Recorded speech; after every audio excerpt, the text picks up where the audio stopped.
Hey everyone, Scott Hansen here from NFL Red Zone. I hope you're checking out 1 hour of 5 Yard Rush, one of the best podcasts on NFL football in the UK.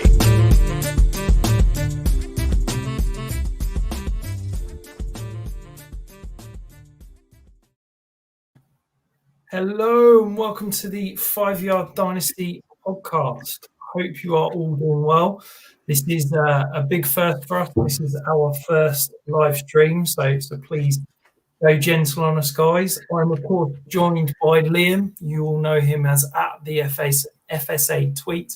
At one point, I will get that Twitter handle correct. How you doing, Liam? Eventually you will, Rich. I'm good, thank you. How's everything with you? Yeah, it's going well. It's been a ridiculously hot day. I was very pleased to be sat in an air-conditioned office for most of it. Likewise. But yeah, you know, it's good. I've got a new haircut just for the live show, so you know, I've really pulled out all the stops, should we say? But before we dive in, let's handle the most important matter, which it's becoming a bit of a thing, Liam. But the cocktail of the week. What have we got today? This time you're going to actually be able to see it. I don't know how well you can see that. It's very is, of course, you wouldn't have it any other way. So that is a Cosmopolitan. I've never made one before. So before the show, I had a good couple of goes just to make sure it tasted nice before we came on the pod. So that is vodka Cointreau, I believe is the pronunciation, as we went through last week. Cranberry juice, lemon juice, and lime juice. So if you want to try that at home, just find a quick recipe. It is good. I'll tell you that. Very nice. I feel like I've just walked into an episode of Sex and the City. You're going to tell me you're too young and you've never heard of Sex and the City now. I've heard of it. I've never watched it. My wife loved it. So yeah, I'm sad to say that I've watched most of the episodes. So anyway, enough about content in Sex and the City. So let's dive into the show. So today we're going to talk through basically what to do with the end of your bench in terms of your dynasty rosters. So we're calling it who and what to stash. Before we dive into the show, though, I'm pleased to let you know yet again that today's podcast and live stream is brought to you by Manscaped, who are the best in below the waist grooming. We have an exclusive offer for you with 20% off and free worldwide shipping with the code 5Yard. I'll be honest, if you're listening to this and you've not already gone and got yourself a lawnmower 4.0 from Manscaped, you are absolutely missing out. It is without doubt one of the most impressive pieces of kit I've ever had. And I wouldn't stop short of saying it's completely changed my life. So yeah, whatever you're doing, stop. Well, actually, listen to the show, then stop, then go and order yourself something from Manscaped because it is truly fantastic. So getting into the show then, Liam. So who and what to stash? So I guess the first thing for us to kind of clarify is what are you counting as an end of the bench kind of stash? What are you counting as those roster spots that you're needing to stash? So particularly, I'm probably looking at the end 30% of your roster. Well, end of your bench is the way that I worked it out earlier when I was looking at different numbers. If you've got a good rotation between those 30%, you're going to be able to pick up players during the season. And for the past, say, 3-4 seasons, we've had a good running back for that season come out of waivers. We've had James Robinson, we had Philip Lindsay a couple of years ago. We've had plenty, and those are the guys that I want to try and keep the roster churning, because if you get a stagnant roster in Dynasty, I think you're completely going to fall behind the rest of your league, because you're not going to want to give up players that may not ever see your lineup, and you'll just fall behind the competition, basically. How about you? How do you feel about end of the roster guys? What's your plan with them? So I think, first of all, to kind of classify as what I'm counting as end of the bench. So what I like to do is I basically like to take one backup for each position. So if it's a super flex, I'll count that as my third quarterback. If it's, one QB, it'll be my second quarterback. And then, if it's 2 running back spots, my third running back, and so on. So I've got 1 backup for each starting position, and then 1 flex backup and 1 super flex backup. So that normally means that I'm looking at 6 guys on my bench that I'm counting as my kind of starting roster. So in a normal league, you normally start in anywhere between 8 and 10 guys. I count my starting roster as like that 14 to 16 players, because I think for me that is what I need to help cover bye weeks. That is what I need to kind of help get by injuries. The rest of my bench, so if it's a shallower league, it's probably only 4 spots. If you're in a 20-man league, 20 roster league. If it's a much deeper league, I play in some super deep dynasty leagues where it's like 30, 35-man rosters, and that then means that my end of bench stashes is north of kind of 15 guys. So those are the positions that I guess we're looking at and we're really trying to talk about today. My overall approach to those is, anyone that's been listening to for a while shouldn't be shocked to hear that I'm normally approaching those volume-based positions. So I'm looking at quarterback and running back primarily. And what I mean by volume-based positions is that those are positions that basically are reliant on volume. And, if there's a starting quarterback, it doesn't matter if it's Jeff Driscoll or, Nathan, maybe not Nathan Peterman, actually. But whoever it's going to be, at some point, if they're a starting quarterback or indeed a starting running back, they are potentially fantasy relevant. So those are the positions I'm looking at. Whereas for me, I feel like wide receiver and tight end, it doesn't work that kind of smoothly. If I'm looking at, say, I don't know, if AJ Brown and Julio Jones get injured in week 1, Josh Reynolds doesn't then immediately become a wide receiver 2 because he's the only wide receiver in the offense, kind of thing. So whereas that is the case generally with running backs. So I think for me, I'm generally trying to lean towards those volume-based positions. I'm generally looking at youth where I can, but I'm not purely focused on youth. I guess what I'm looking at is, again, another thing that I'll bang on about is I'm looking at contract situations. So I'm looking at depth chart. So if I've got potential, starting running back that could be looking to move on at the end of the year, someone like a Mike Davis in Atlanta. Obviously, his contract, yes, it's a 2-year contract, but it's really only a 1-year contract.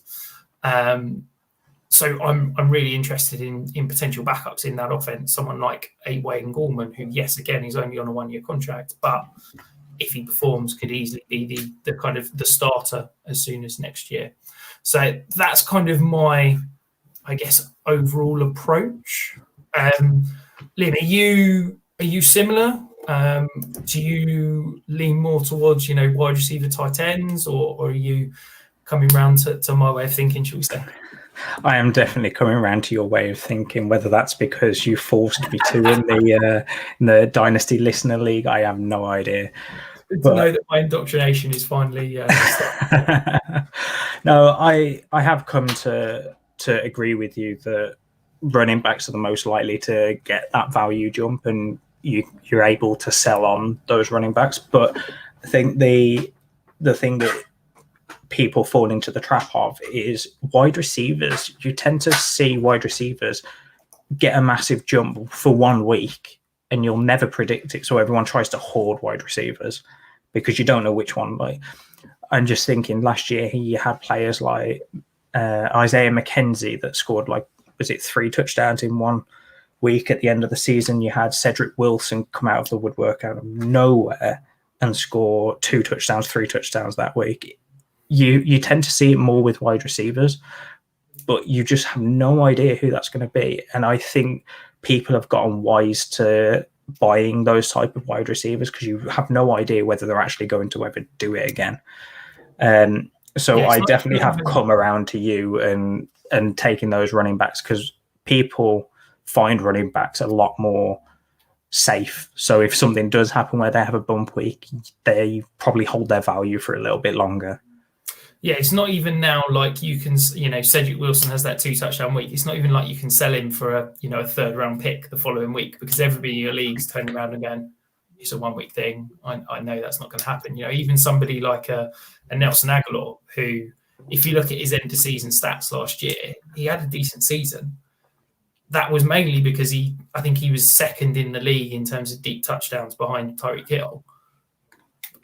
Who knows when they were going to come? Yes, he looks good at the end of the season, but you never feel comfortable starting him.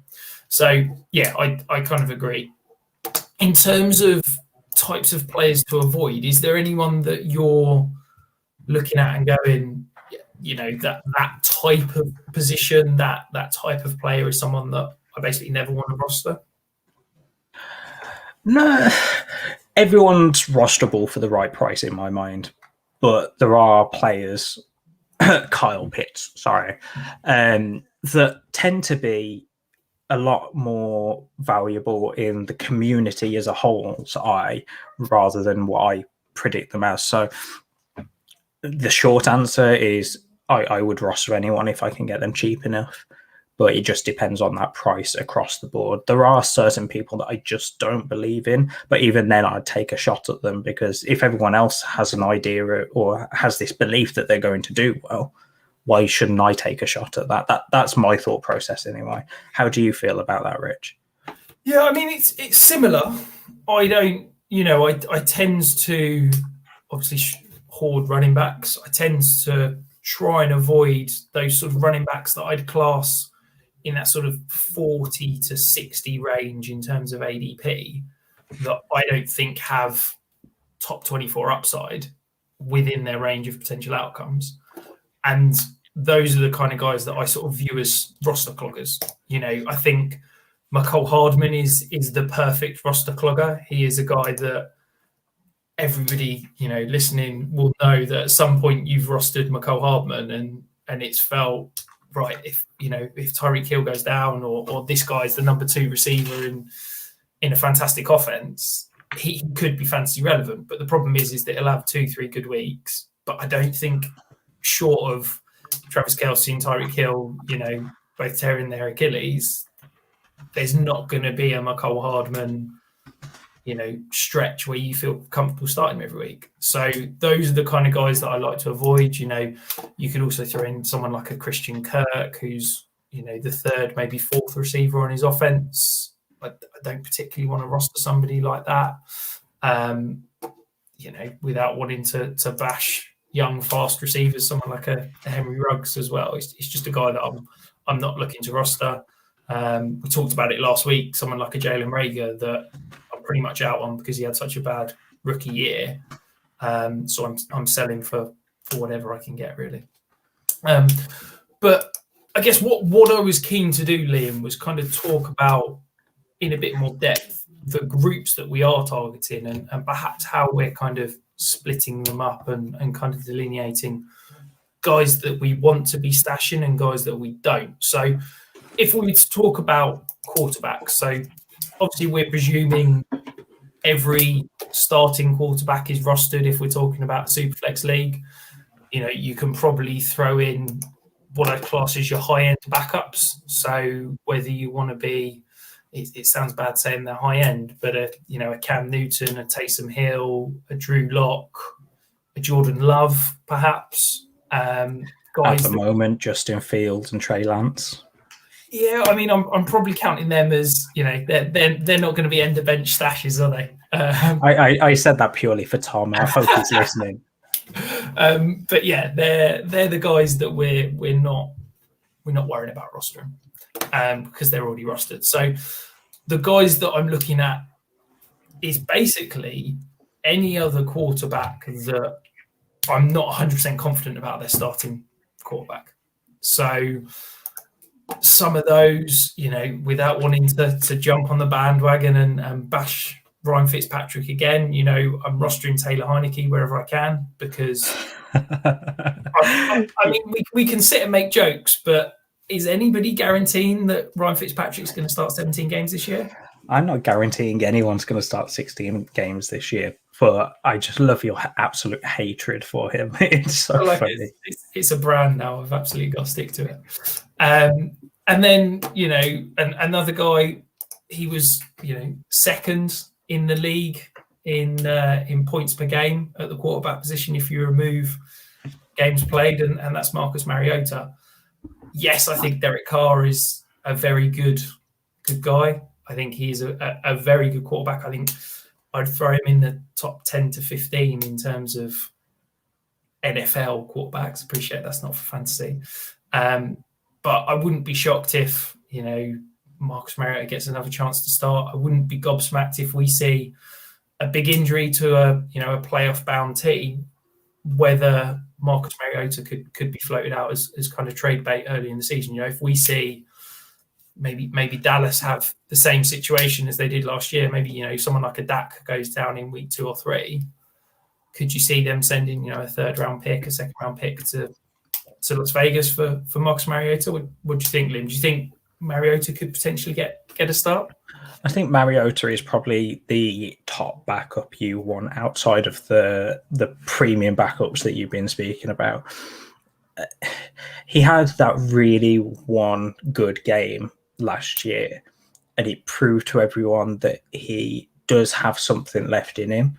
It just really depends on whether he can get on the field. Without an injury, I don't see him getting on the field behind Carr. I think that the Raiders absolutely love Carr. I say love, they wouldn't mind letting him go, but I don't think they'd ever start Mariota over Carr at all. No. So I think without an injury or a trade, I don't think he ever sees the field, but that's what you're betting on with any of these guys. You're hoping that someone gets onto the field, and if someone does, you get a massive spike in value, and you either sell or you can use them as your QB2, or hopefully not even that, you QB3 or 4. So Mariota specifically, yes.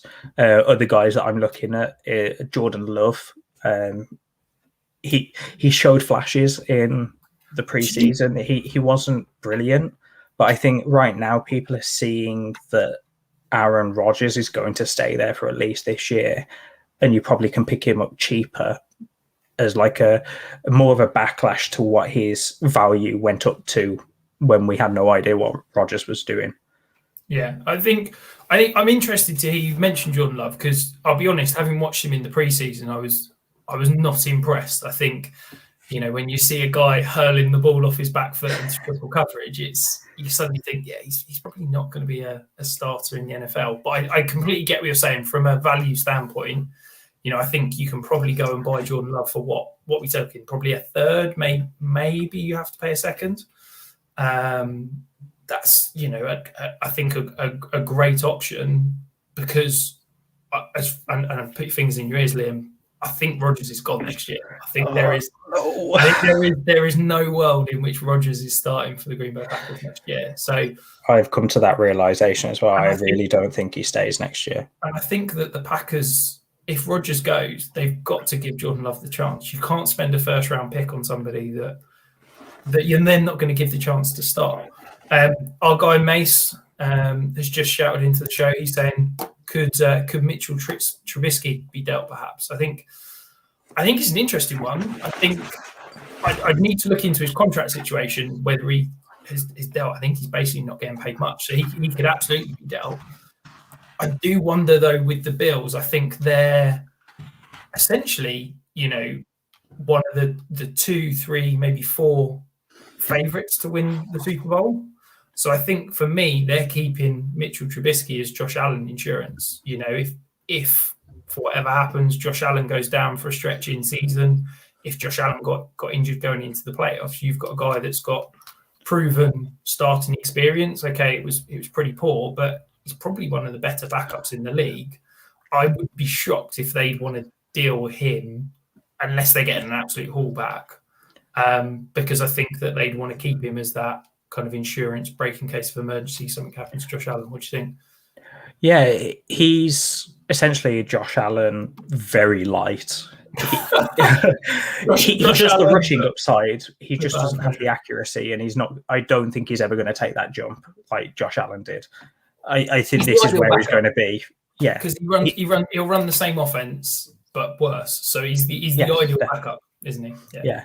And just for the contract situation, Rich, he's only got a dead cap of $2 million next year. It's $2.5 million contract with $2 million dead.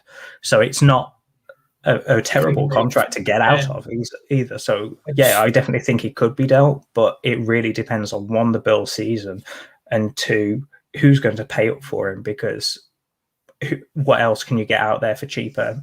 Mariota is a great example. I think you could probably get Mariota for cheaper. Yeah, absolutely. And I think that, the Bills have probably got higher aspirations than the Raiders, haven't they? I think the Bills are very much Super Bowl or bust this year. And the Raiders, I think if they could scrape into the playoffs, they'd probably consider it a fantastic year. So I think it's kind of where the teams are, where they're likely to trade their backups. So leaving the quarterback position behind, we'll move to running backs. So what is your approach to kind of end of bench stashes when it comes to running backs? Are there any particular types of back you're looking at? Are there any sort of particular teams perhaps, or what are you really looking for here? So as I said earlier, I've got onto your train of let's just take running backs for the last 15 rounds of every draft. Specifically with your back end guys, you're most likely not getting a running back 2 on their depth chart. But if you can, someone like Jerick McKinnon, I've been picking up a lot. I think that he had the upside to get the 2 role, and even if he got the 2 role, I think he's got the upside to see the field at least. You've got other guys like Darrington Evans that unfortunately is now injured or on COVID IR, one of the 2, I can't remember. But someone like him, someone that like a Devontae Booker who has a workhorse in front of them and could potentially see a huge uptick in volume. Exactly what you said, volume backs. But it really depends on the offense as well. Like, I know that I just mentioned the Giants offense, but I think the other offenses are much better. And the better the offense, the more chance you've got of a better production from that volume. I think every running back, if their lead running back goes down, is going to see a massive volume. It just depends on the efficiency. And the better the offense, in my opinion anyway, the better the offense, the better the efficiency is going to be. Yeah. Talent does come into it, don't get me wrong, but to an extent there is going to be the how good the offense is. Like last year, no running back did well in New York with the Giants because they were absolutely terrible. Yeah. But if, say, CH went down, then it over in Kansas, whoever the backup running back was, I believe it was Tyrone Williams last year, he would have had a massive uptick, and you probably would have got an early second for him in value-wise. So, in short, you definitely have to look at the offense, but I think it more comes down to who's got less of a murkier backfield, because if you can say definitively someone is the running back 2, then great news. But if someone's got more of a murkier backfield, you have no idea whether they're going to be the lead back when X player goes down, the lead back goes down or not. How are you feeling about that?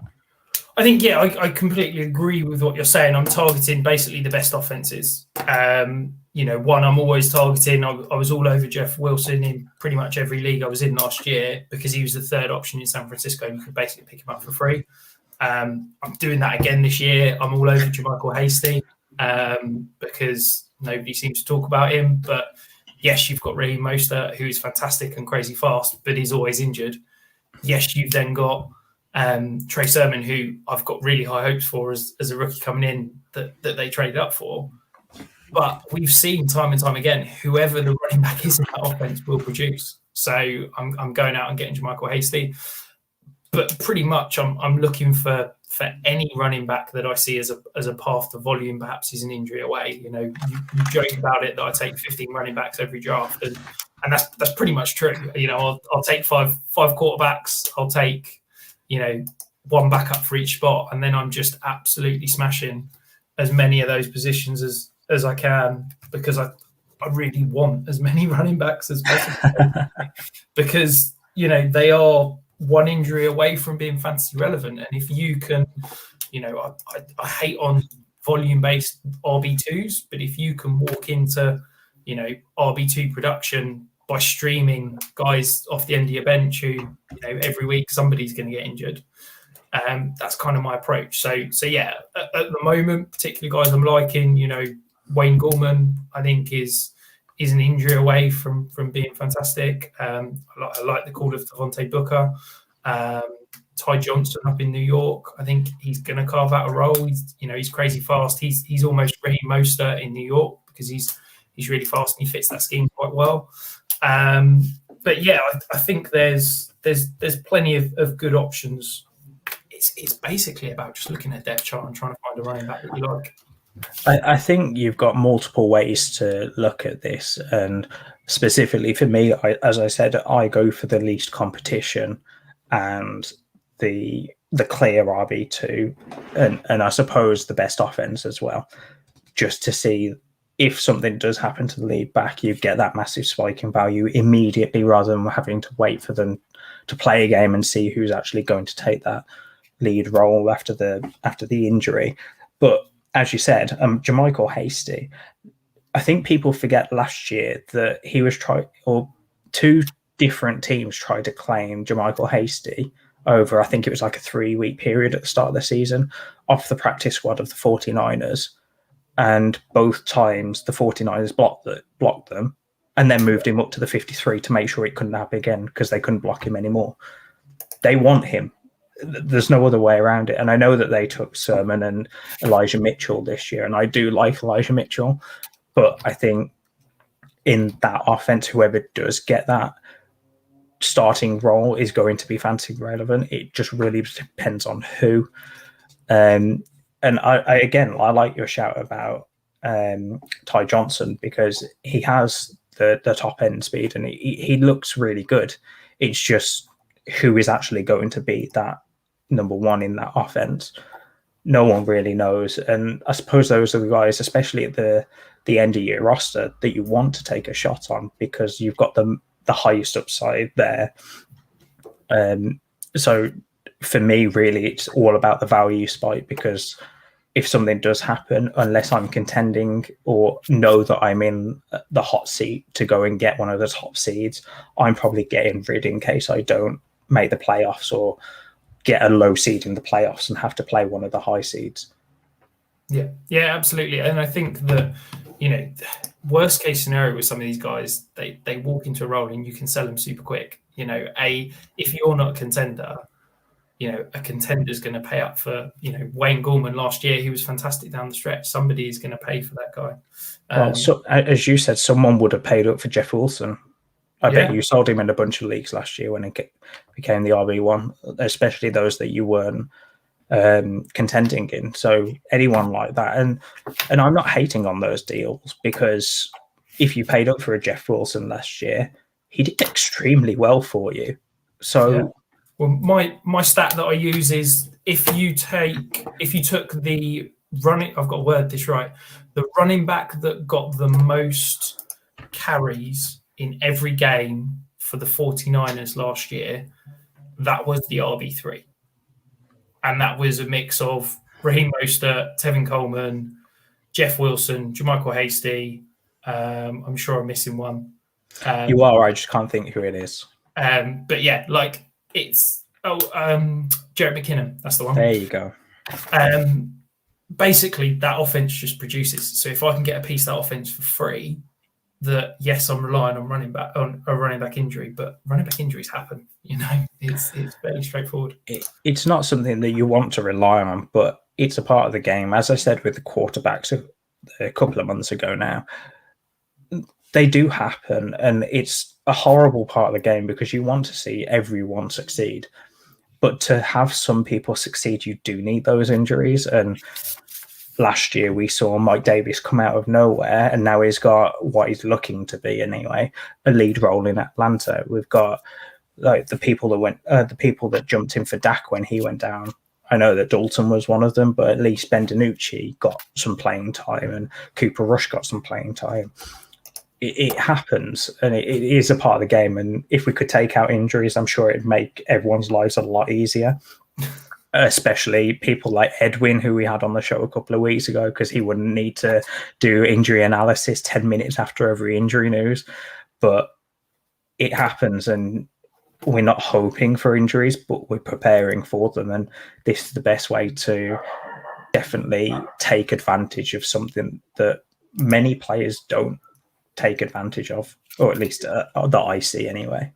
What about the wide receiver position? I know we talked about, potentially not looking at wide receivers as those end of bench spots.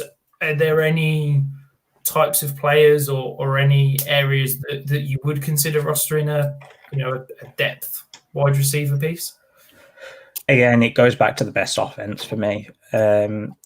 Back end guys like you're going to say McCole Hardman now, aren't you? No, I was going to say a different Chiefs wide receiver. I was going to say someone like Byron Pringle, for example. Okay, someone that has shown flashes but needs to really get consistent. This isn't the best offense, but they have a great wide receiver called KJ Hamler in Denver. Although he's not the best wide receiver, he was a second-round pick last year, and he could really do well this year. It's just he needs that injury to get the volume. Let's stay on KJ Hamlet, because I think he's a really interesting point, because this is a guy that had a fantastic, profile as a prospect coming out. He had, decent breakout age, decent, production profile. Got that second round draft capital, looked pretty good in a lot of rookie models, looked for certainly very good in mine, but is coming into a situation, as you said, where yes, they've got Cortland Sutton, who is that prototypical X receiver, good down the field, contested catch guy. You've got a Jerry Jeudy, who is, I think, already a top 5 route runner in the league, is fantastic at creating separation, and is the ideal Z receiver, Z receiver, whatever you want to call it, wherever you are across the pond. And then you've got KJ Hamler, who profiles as that slot burner type that can take the top off. But I don't know if he's ever going to be more than that. I think he's one of these that's a better NFL receiver than he is a kind of fantasy receiver. Do you think that he's an injury away from relevancy, or do you think that even if Jeudy or Sutton go down again, do you think it's just going to be good weeks mixed in with a lot of bad? I think anyone you're taking at that point is good weeks with a mix of bad. I don't think anyone that moves in as a wide receiver 3 on their own team at best is going to be able to move in and do really well. That you're looking at the top end wide receiver 3s on their own team. So you're looking at Tyler Boyd, Gallup, whoever you want out of the Jaguars wide receiver core as the wide receiver 3. I've heard a lot of DJ Chark over the past month or two. So whoever you want out of the most talented, should I say, wide receiver cores, those are the ones that are going to step up if there is an injury. I think everywhere else you're kind of looking at, if they do a couple of weeks in a really good spike, should I say, then maybe there's a bit of value there. But as we talked about earlier, I really don't think that wide receivers see that value spike as much as a running back will. So I don't try to roster them. I've transitioned a lot of my rosters this year, because last year I rostered a lot of wide receivers at the back end, trying to find those production weeks, and it didn't really work out. But I think a lot of people try to do that and try and sell on the value. And I really think in Dynasty, you need to sell on the value of the running backs, because they see an immediate value spike. Wide receivers specifically production-wise may be good, but are you ever going to count on them? Are you ever going to be able to pick that week? I think for me, it's, I mentioned it earlier, it basically needs to be, do I see a path to top 24 upside? If the answer to that is no, then I'm probably not rostering them, because I just don't see the point. I think outside the top 24, you're just playing a week of, could they catch a deep touchdown or whatever? And I think that KJ Hamler is the guy that, for me personally, I think he's a good receiver. He had a great college profile, but I just don't want to roster, because I just think that even with injuries, even if Sutton goes down, even if Fant goes down, even if Judy goes down, I don't think he's going to be a top 36 receiver, because I just don't think he's the type of player that's going to be able to command volume in the NFL. And I say command volume because I'm a strong believer in that volume is a talent. I know that people will bang on, Deontay Johnson, or, let's go Tyler Boyd. I think that commanding targets and earning targets and commanding that volume is absolutely a talent. And I just don't think that the type of receiver someone like KJ Hamler is ever going to, even in the ideal situation where he is the only target, I can't see him commanding, 100, 120 targets. I think there's a couple of things there for me. So one, I think volume, if you're commanding a volume within a talented wide receiver core, and I mean someone like a Bengals wide receiver core, or the three that I mentioned earlier, then yes, I agree with you that player is probably the best there. But if there is literally no one else, like Lions, for example, that's a perfect example this year. Are you really not rostering any of the Lions wide receivers, especially at cost right now, because you don't think they're talented enough? I'm going to break your heart here. No, I'm rostering Tyrone Williams in redraft. If I'm holding him in Dynasty and I've got a couple of shares, I'm waiting for the first couple of weeks where he commands obscene volume, and then I'm selling. But you are rostering them. That's my point. I'm not saying you want to roster them for the whole season, because again, I really don't think anyone in the Lions offense is going to do well apart from Swift and even maybe Hawkinson. But I don't think we've got to look at the whole season here. I think it's pure, or at least the way that I'm looking at it, you look at purely the value at this point. If a Tyrone Williams does go off for 2 games, people are going to think, oh, he's going to be the target. And then you sell at that point. But I think I guess the point I'm trying to make is that I think Tyrone Williams is a different type of receiver to KJ Hamler. I think that Tyrone Williams, he averaged, I think it was his last year in LA, what was then San Diego is now LA, with the Chargers. Let's just say that's easier. I think he averaged over 7 targets a game. Like, we've seen him command solid volume. We saw that stretch in his first year with the Raiders, where I think he caught something like 5 touchdowns in the first 5 weeks. Like, he had a ridiculous start to the season. But he's been a number 1 receiver. He's commanded volume. So that's, I guess, why I'm saying I'll roster Tyrone Williams. If Tyrone Williams was to go down, I don't want any part of Quintez Cephas, Amon-Ra St. Brown.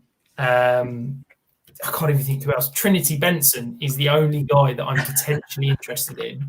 And that's because, again, I think he's a different type of receiver that could potentially command volume. So, yeah, I mean, but I feel like we could go back and forth on this. Tight ends, Liam. Let's leave it there. We're just going to keep going back and forth. Tight ends. What are you looking at if you're rostering a deep end of bench tight end? What is it you're looking at? You really want to start on tight ends? Really? I think we're going to go back and forth on this one, mate. We've got our Ryan Fitzpatrick mentioned, so now we can talk about tight ends. So with tight ends, you all know that I'm not a huge fan of the tight end position in terms of their scoring. I love the tight end position when I watch tape. I think it's one of the most interesting positions in the game, but I just don't see the fantasy relevance enough outside of the top 3 to really concern myself with a lot of the rest of the league, I suppose. I think with what we saw last season with two people that were going undrafted in a lot of even dynasty startups with 30 odd rounds within Logan Thomas and Robert Tonyan. I think with seeing that and they shooting up into a top, I believe it was a top 8 position for both. I think they went 3 and 4, depending on your format. Top 5, yeah. So, yeah, even a top 5 position, I've just started ignoring tight ends to an extent. I'm not ignoring it to the point where I'm taking backup tight ends and that's it. I'm just not interested in them whatsoever. I think the only, specifically to this show anyway, I think the only guys that I'm really looking for, whoever that Houston tight end 1 is going to be. I think Jordan Akins, I can tell you it now. I've been riding the Jordan Akins bandwagon for 2 years. Yes, I think Akins is a great shout. Yeah, I've been all in on Akins for the last 2 years. Listeners of the Dynasty Island pod, back when it was, last year, I had a under 5% rostered player that I was highlighting, and Jordan Akins was about 4 or 5 times. I think that someone's got to catch the ball in that offense, and I really think that it could potentially be Jordan Akins. I think that's outside of Cooks. Who else is there? Exactly. I think Nico Collins is going to do really well this year, but we'll see. I think back to tight ends anyway. I think someone like that, and maybe in a couple of years' time, a Brevin Jordan. I don't think he's going to do much this year, but I was really high on him pre-draft. I wanted him as my tight end too. And then when he went after, I think it was 2 rounds after Freiermuth went, he dropped massively. But people like that, I just definitely. I think he was like a 6th round pick, wasn't it? Was he 5th, perhaps? I think he might have been 4th. Let me double check. But yeah, he was definitely a day 3 pick. Yeah, that to me, that just killed any hope of holding him.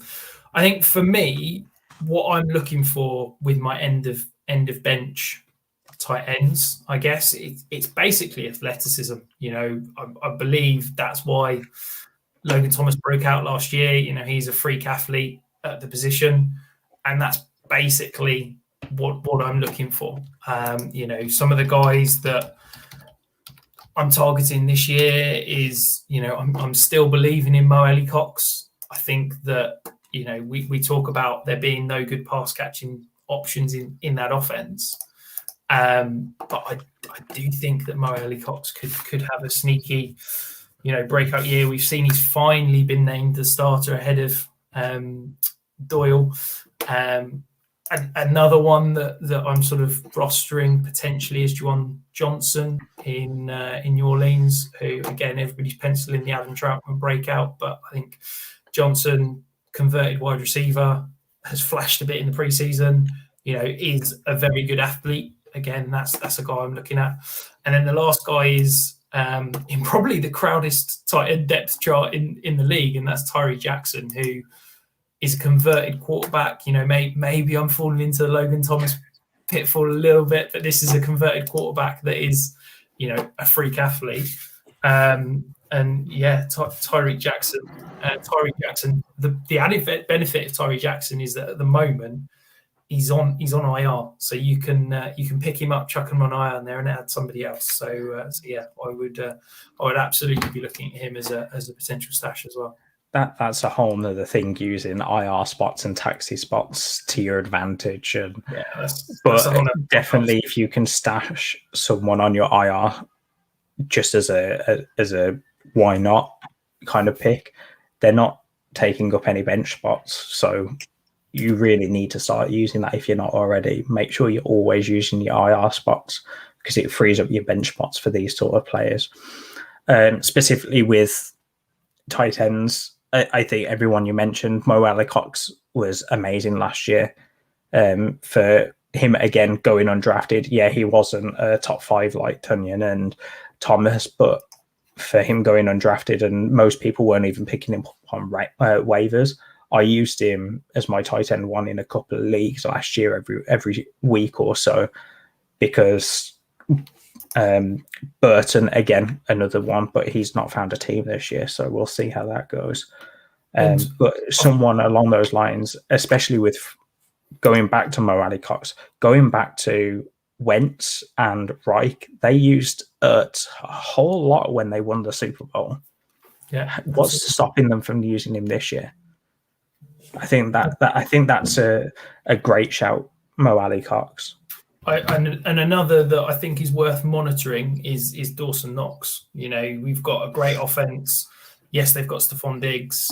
Then they've got Cole Beasley if he plays. Emmanuel Sanders, who is getting very old. I mean, I think he's a good buy this year, but he's getting up there. Dawson Knox, he had a very usable rookie year. Yes, he drifted off a little bit last year, but this is again another really athletic guy that is in an offense that's going to put up points. You know, the Bills are one of the most pass-happy offenses in the league. I'm thinking that this could be, a decent little end of bench stash potentially.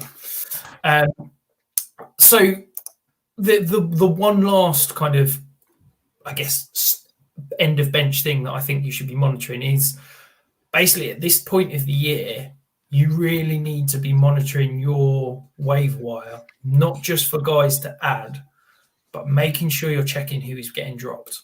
Okay. You will start to see some absolutely ridiculous drops of rookies that have been, drafted very highly. People have spent, second, third round rookie picks. And then because they don't do anything in the first couple of weeks, they'll start to get dropped. I've seen Rashad Bateman get dropped in 2 dynasty leagues. Whoa! Yes, why? Yes. I spent 100% of my fab to pick him up. I've seen Dwayne Eskridge get dropped in a few places. Now, I'm not the biggest Dwayne Eskridge believer, but if I can pick him up off waivers for free, I'm absolutely doing that. And I wouldn't be shocked if we start to see, a few of those kind of not the, Jamar Chase, Devonta Smith, those, sexy names that went in early in the first round, but those second, third round picks. I saw Chase Claypool get dropped last year after like week 2 or 3, and then someone picked him up and it went mental. And I just think that those are the kind of guys that over the next few weeks, once people get into that redraft mentality, it's absolutely worth monitoring because they could be very usable, certainly. I hate to mention this because I've taken your philosophy as well of taking day 1 or 2 picks, and that's really it. But another one you can add to that list is Tutu Atwell. I think being the wide receiver 4 on that team at best, I think he's fighting for the wide receiver 4 role with Deshaun Jackson, Cooper Kupp, and Robert Woods in front of him. He's fighting Van Jefferson for that 4 role. But I think he will get dropped in a lot of leagues. Someone like an Anthony Schwartz, who was taken in the 3rd round, and Nico Collins, if the Texans offense isn't clicking and becomes the Giants offense of last year, I think Nico Collins will get dropped in a lot of leagues. But all of these guys were taken in day 1, or all of these guys specifically in day 2, because they have top end athletic traits in some way, shape, or form. Tutu Atwell with the amazing speed, Nico Collins with the amazing speed versus size comparison. You've got to look for these type of players, and I do agree that we need to be looking out for them.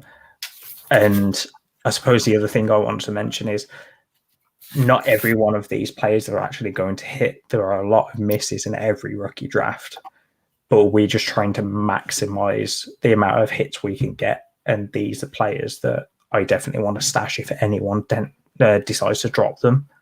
Then you're losing nothing by dropping a low-end player that's never going to see your lineup to find one of these higher chance guys, because as you've done the research, people going in day 1 or 2 of the NFL draft tend to find the field a lot more and tend to hit a lot more. So why not? Yeah, absolutely. And I think you can throw in Diami Brown into that mix as well. Yeah. I would say, Tutu Atwell is not going to get dropped in any league that I'm pretty sure I own him in. It feels like almost every single league. So yeah, I'm very confident in that. But I think it's just got to keep an eye on, every time you get that sleeper notification or you get the email from MFL or whatever site you're playing on, it needs to be as much who's getting dropped as much as who's getting added, because it is very important that you're keeping track of that as well. So as we draw to a conclusion, we're going to move on to a couple of listener questions. Okay. So the first listener question of the week. So this is from Jean-Paul Doku, and he asks, everyone thinks they're going to contend this year. After how many weeks would you presume your opposition will throw in the towel? What do you think, Liam? So I had thought about this because I saw this commenting on Twitter. So for those that don't know, we send a tweet out every Monday to get listener questions for the following Tuesday, as you're watching now, or if you're listening, we go live every Tuesday during the season. So we send a tweet out asking for listener questions, and this actually came in through Twitter. So specifically for this one, anyway, I would say it really depends on how smart your league is. I play in a lot of varying leagues where some of them are for anywhere between $30, $50. And those tend to be the more switched on leagues where people go into rebuild really quickly. Obviously, they won't throw in the towel week 1 because they lost their matchup. But I think you're looking around week 4, and just a little plug, shameless plug here, but I will be running a weekly what to do with your roster article every week, and I will talk about, as a contender, what you need to do, as a non-contender, as a rebuild, what you need to do, and if you're in the middle, you don't know what to do, how to determine whether to push or not push for the playoffs. So listen to that specifically during the season. But I think smart players will tend to think about it week 3 or 4 when they're a couple of losses down. I think specifically if you get to midway through the season, so week 8 or 9, and you've got 4 losses, that really plays on someone's mind. And that's when you can start to draw people into accepting an offer that would put them more on the rebuild side. I don't know how you feel about this, Rich, because it really depends on the league. But I really think that as soon as someone gets about 3 to 4 losses, they're looking at rebuilding. Yeah, and I think it's really difficult to say, because some people will, be stubborn and they will keep fighting until basically they're we're sort of week 10, week 11, even though they could be 2-8, but they still keep refusing to tank and rebuild, and fair play to them. You also get some leagues. I'm in a Devy league. It's a 10-team Devy league, and it feels like there's only 3 of us that are trying to win the league, and the other 7 people are rebuilding. It's it very much depends on the league you're in, your league mates, that kind of thing. If you're talking about yourself, I always say that if you're looking to rebuild, you need to rebuild as quickly as possible, but hold on as long as you can before committing. So what I mean by that is you want to wait until you are absolutely dead cert, right, I'm out. But the quicker you can come to that conclusion, the better, because the first person that declares they're rebuilding, they're going to get, if you're the first team to declare you're kind of rebuilding and you've got 11 other teams that think they're competing, you've got 11 teams vying for your kind of valuable win now assets. So I think that's kind of where I'm at, if that makes sense. I have a perfect example of that. So there's a league that I'm in, Superflex Titan Premium 12-team league, where last year I was middling the tables, but because I missed the playoffs, I ended up getting a 103, which I'm not too bothered about. I got Trey Lance at there, and yes, it's my only Trey Lance share before Tom comes into my mentions and starts trying to play me up about that. But with that league specifically, because I came middling of the playoffs and middling of the league, and I had Goff and Wentz and Dalton were my 3 quarterbacks there. I just went, forget this, I'm going into full rebuild. And before the start of the season, I've gone from having my own picks to having 5 first-round picks, 4 second-round picks this year. I've got one first next year, and then I think it's 3 or 4 seconds next year as well, just from selling guys. And I've still got players like Godwin, Gallup that could see a potential increase in value next year. The sooner you go into a rebuild, exactly like we spoke about a couple of weeks ago, that people aren't willing to sell players at the moment for picks. If you're the person that is accepting picks, you've got a much wider market than the players or the GMs or owners, however you want to say, the person that has the team. You've got a much wider market to sell players to, because everyone thinks they're a contender at this point, as the question says. So, as you said, try and hang on as long as possible. But if you're the first or the second person saying that they're going to rebuild, then you will have a much wider market than when people start to realize playoffs probably aren't in their future, or they're going to be the 6th seed and going against the unbeaten top seed or something along those lines. Yeah. But and we've got one more question on a similar theme, I guess. So that's from 97 Phil B on Twitter. So his question was, your RB1 goes down hurt long term in week 1. Make a trade for a replacement and lose another starter, or trust your depth and pick someone off waivers? And to me, it's difficult, because the answer is that very much depends on your roster construction. You know, if you're win now, then you've probably got to go out and trade some future draft capital to go and replace that starter.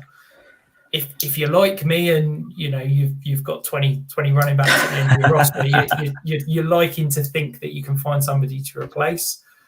If you're not a nailed on contender, then you probably need to be thinking, right, now's the time to hand in the towel and start looking towards that rebuild as such. Yeah, I'm with you. I think if your running back 1 goes down, then your season's most likely over. How many people last year had Christian McCaffrey go down and still win the league? I think that there's a lot to think about there, but it really depends on roster construction for me, and I'm trying not to cop out as much as possible. But if you can pick someone up, I'll try and pick someone up on waivers if I can. So like last year, as a prime example, Mike Davis. If you could have picked up Mike Davis, then you're most likely plugging him into your CMC role and still riding to the playoffs. But if not, and you miss out on that waiver spot, I'm immediately selling anything that I can that I don't think will have value or as much value next year, and just trying to get rid. Yeah, but I think that the one thing I would say is don't panic. Don't panic, because as soon as you panic, you make stupid, irrational decisions. Try and keep it, realistic. Try not to panic too much. Take a little bit of time. Don't sell undervalue. Exactly. Take a little bit of time. As soon as you get that running back injury, the sharks will start to circle. Everybody will suddenly go, oh, yeah, he's lost CMC. He's not competing. He's going to rebuild. And everyone will start sending you below market deals. Just, don't panic, reassess, come up with a plan and go from there. And if you ever need to talk to someone or get someone's opinion, we're both available on Twitter. If you've got us on Sleeper, again, we'll probably answer on there, or just tag the Dynasty pod at 5 Yard Dynasty, and we'll answer on there. If you ever need that, we'll always retweet it as well. So just give us a shout. But as Rich said, don't panic, and you'll get there. But I think that's concluding the show, Rich. It is indeed. Did you want to mention our feedback, Liam? I did. So I think it was over the weekend, I put out a form on the 5 Yard Dynasty account asking for podcast feedback. So if you're listening to this, we would muchly appreciate you getting in touch with us, telling us what you think. We'll retweet that probably tomorrow morning as this comes out. So that would be Wednesday when this comes out. It's our pinned tweet on Twitter as well. Oh, there you go. So it's pinned as well. So if you could fill in the feedback form, then we'd greatly appreciate it, because what we don't want to do is bring content that you don't want to listen to or get worse in your opinion. So we want to continually improve because we're both striving for the best. So if you could do that, then we would greatly appreciate it. In the words of Jalen Rose, you've got to give the people what they want. And that is what we're aiming to do. And on that note, that is us for the week. So thank you very much for those of you that checked in on the live stream. It was good. We had some nice questions flying in. Do remember, as I said at the top of the show, you can get 20% at manscaped.com using the code 5yard. You also get free shipping. If you've not done it yet, you're missing out. I promise you. It is, we can even get early Christmas presents. There you go. We're only 3 months away. Maybe don't start talking about Christmas. Yeah, maybe have a word with the missus, see if she can get you an early Christmas present right now. But really enjoyed it. Next week, 2 days, guys, we have got football. If you are listening to this on the podcast, it is less than 24 hours. We will have football. We've got a really interesting, very, I hope, unique kind of in-season plan. So thank you very much for listening, and we will see you again next week.